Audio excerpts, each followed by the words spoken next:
바람이 불지 않을 때 바람개비를 돌리는 방법은 앞으로 달려나가는 것이다라는 데일 카네기의 말이 있습니다. 이 지금 시장 자체가 표면적으로 고요해 보이지만요. 트럼프, JP모건, SEC라는 이 거인들은 이미 전속력으로 앞으로 달리고 있다라는 거. 이 그들이 만들고 있는 거대한 바람들이 2026년에 강력한 풍차를 돌리게 될 겁니다. 신사채널 구독자분들은 멈춰서서 바람을 기다리실 건가요? 아니면 그들과 함께 앞으로 달려나가시겠습니까? 지금 금융시장은 거대한 변곡점 앞에 서 있습니다. 이 겉보기에 고요하지만요. 그 수면 아래에서는 엄청난 변화의 파도가 일고 있다라는 거. 트럼프의 연준 의장 교체 움직임들, 그리고 JP모건의 충격적인 비트코인 전망, 그리고 미국 SEC의 180도 정책 선회까지도 이런 모든 변화의 중심에 리플 XRP가 존재하고 있고, 오늘은 이 네 가지 퍼즐 조각을 하나로 맞춰보면서 2026년 부의 주도가 어떻게 새로 그려질지 살펴보도록 하겠습니다. 첫 번째 이슈는 미국 연준의 권력 교체입니다. 이 제롬 파월 연준 의장의 임기는 2026년 5월까지로서 아직 5개월 정도 남았는데 워싱턴이 벌써부터 들썩이고 있다라는 거. 그 이유는 트럼프 대통령이 차기 연준 의장으로 케빈 헤셋을 유력하게 검토하고 있기 때문입니다. 여기서 헤셋 같은 경우는 백악관 국가경제위원회 위원장으로서 이 통화 정책 철학이 파월과 완전히 달라요. 기본적으로 헤셋은 인공지능 생산성 혁명을 신봉하고 있습니다. 인공지능 덕분에 경제 생산성이 크게 개선이 됐었기 때문에 금리를 낮춘다라고 할지라도 물가가 크게 오르지 않을 것이라는 주장을 가지고 있어요. 유력하지만 금리를 내려도 인플레이션은 걱정 없다. 이런 파격적인 관점이라는 겁니다. 최근에 인터뷰에서 조건만 충족되면 한 번에 0.5%포인트 금리 인하, 즉 비컷도 가능하다라고 언급을 남겼는데, 이런 것들은 트럼프 대통령의 오랜 요구랑 정확하게 맞아떨어지는 입장입니다. 여기서 문제가 되는 게 뭐냐? 이 파월의 임기가 남아있다라는 거. 그래서 여기서 등장한 시나리오가 그림자 의장 전략입니다. 이 트럼프 측에서 헤셋을 1월달 만료되는 다른 연준이사 자리에 먼저 앉히는 방식인데요. 헤셋이 연준이사가 되면요, 미국 연준의장 파월 아래에서 공식적인 투표권을 가지면서 FOMC 참여가 가능하게 되고요. 사실상 두 명의 의장이 공존하는 사상 초유의 상황이 가능해진다는 겁니다.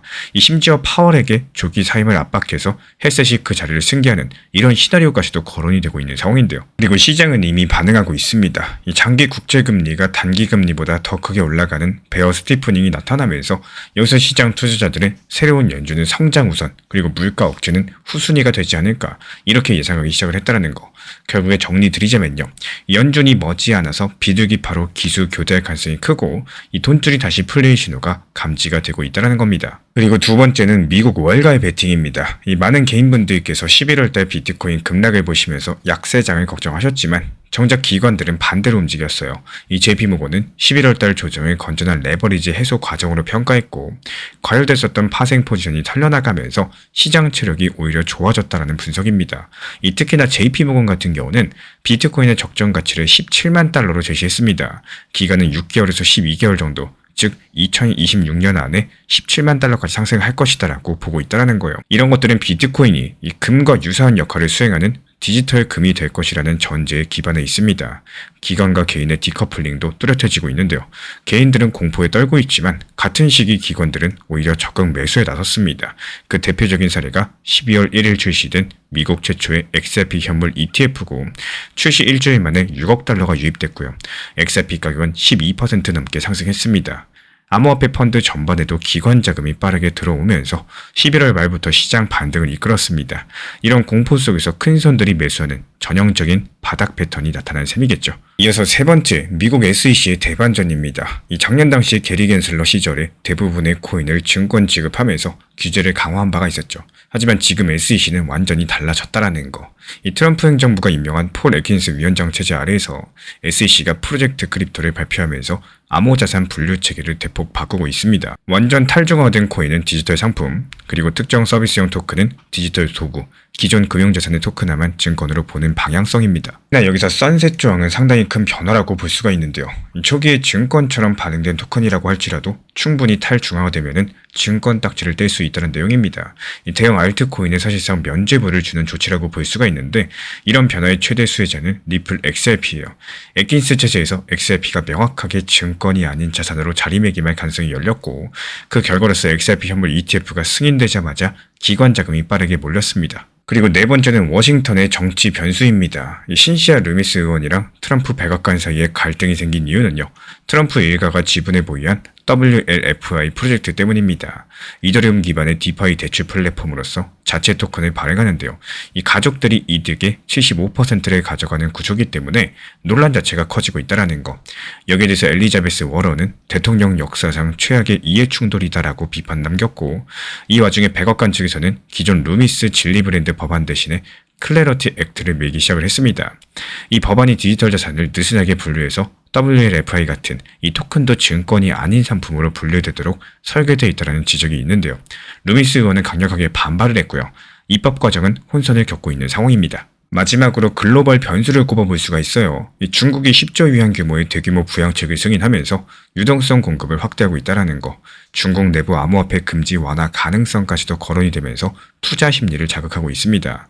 특히 일본 같은 경우는 2026년부터 암호자산 과세를 최대 55%에서 20% 단일 세율로 낮추는 개편안을 발표했고요.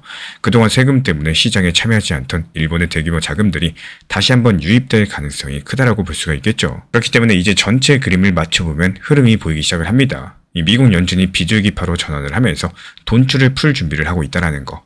기관들은 이미 이런 흐름을 감지하고 11월 공포장에서 적극적으로 매수하고 있습니다. JP모건은 비트코인 17만 달러 시대를 예상하고 있고요. 미국 SEC는 규제 불확실성을 걷어내면서 XRP를 중심으로 제도권 편입을 가속하고 있습니다.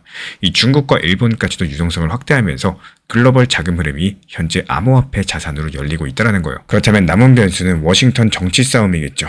WLFI를 둘러싼 이해 충돌 논란들이 입법을 지연시킬 수 있겠지만요. 거시적인 흐름을 바꿀 정도의 영향력은 크지가 않습니다. 단기적으로 정치 뉴스로 흔들릴 수 있다고 할지라도 전반적인 유동성 확대랑 제도권 편입이라는 큰 방향성은 이미 정해졌다는 거. 결국의 질문은 한 가지입니다. 지금의 공포가 진짜 위기의 신호인지 아니면 거대한 기회의 전조인지 투자 심리가 위축되어 있는 것도 사실이지만요. 이 큰 손과 정책 흐름은 정반대로 움직이고 있다는 거예요. 이 정답은 각자의 판단에 맡기겠습니다. 2026년 부의 지도가 다시 그려지고 있다는 사실, 이것만큼은 반드시 기억해 주시기 바랍니다. 제갈량이 적벽대전을 앞두고 주희한테 빌려주겠다던 동남풍이 떠오릅니다. 이 모든 준비, ETF나 기술 그런 것들은 끝났지만요. 배를 움직일 바람이 없어서 조조한테 밀리고 있었던 상황이었죠. 지금 XRP랑 암호화폐 시장에 이 동남풍이라는 바람은요. 묶여있었던 기관 자금이라는 불길을 순식간에 적진, 즉 신고가 영역으로 태워보낼 거고, 이렇게 바람의 방향, 시대의 방향이 바뀌었다는 것들을 읽을 아는 분들만이 적벽대전의 승자가 될 수가 있겠습니다. 시장을 길게 본다라는 것은 순간의 속도가 아니라 끝까지 갈 수 있는 나만의 페이스를 찾는다는 이야기입니다. 러닝을 할 때도 마찬가지인데 출발하자마자 전력으로 달리면 초반에 혼자 앞서 나가는 것처럼 보일 수 있어요. 숨도 거칠지가 않고 또 주변 사람들을 가볍게 추월하는 그 순간에는 왠지 내가 가장 빠른 것처럼 느껴지기도 합니다. 하지만 문제는 그 다음부터인데요. 이 중반을 넘어가면서 호흡이 무너지고 다리에 힘이 빠지고 결국에 페이스를 잃게 되면은 처음에 앞서갔던 의미가 전부 사라지면서 뒤처지게 되는 경우가 너무나도 많겠죠. 이 투자의 세계도 이것과 다르지 않다라는 거예요. 많은 분들께서 지금 안 사면 큰일 난다, 여기서 사야지 더 올라간다, 이런 생각에 조급해지고, 또 반대로 하락이 시작되면은 이거 더 떨어질 것 같다, 이러다가 큰 손실 보겠다, 이런 공포에 휩싸이게 될 겁니다. 하지만 거기에 댓글이나 주변의 말들, 리플 1000원까지 떨어진다, 이런 자극적인 이야기만 더해지면은 내 판단이 아니라 남의 감정에 의해서 매도를 해버리는 경우가 상당히 많아지게 될 겁니다. 그리고 정말 묘하게도요, 그렇게 흔들려서 팔고 나면은 그 다음에 반등이 나오는 장면을 너무나도 많이 보게 되죠. 그래서 필요한 거는 남들이 뭐라고 하든 흔들리지 않는 나만의 페이스이고, 특히 하락장이 찾아왔을 때 어떻게 대응할 것인지에 대한 나만의 기준이 중요합니다. 언제 분할로 접근할지, 어디까지 버틸 수 있는지, 현금 비중은 얼마를 남길지, 이런 것들이 정해져 있어야지 공포 속에서도 내 길을 갈 수가 있겠죠. 3년 뒤, 5년 뒤, 이 지금의 가격을 돌아봤을 때 그때가 정말 기회였는데 나는 왜 움직이지 못했을까? 이런 생각이 들지 않으려면은 지금 이 순간부터 원칙 매매를 얼마나 지켜가느냐가 정말 중요합니다. 이 유행처럼 따라가는 속도가 아니라요. 끝까지 살아남는 방향성으로 가는 분들이 결국 시장에서 웃게 될 거라는 거. 결국에 투자는 가장 빠른 사람이 아니라 자기 페이스를 끝까지 지켜낸 사람이 이기는 게임입니다. 사실 정보가 부족해서 손실을 보진 않습니다. 정보는 넘쳐나죠. 진짜 중요한 건 그 정보를 언제 어떻게 써야 되는지, 그래서 제가 실제로 활용하고 있는 관점과 가격 변동 구간을 읽는 방식, 그리고 주요 가격대를 정리한 기준표를 받아보고 싶으신 분들께서는 현재 보이시는 번호로 문자 신청 주시면은 정리된 자료 제공해드리고 있습니다. 이 혼란스러운 시장에서도 길을 잃지 않도록 도와드릴 수 있는 자료입니다.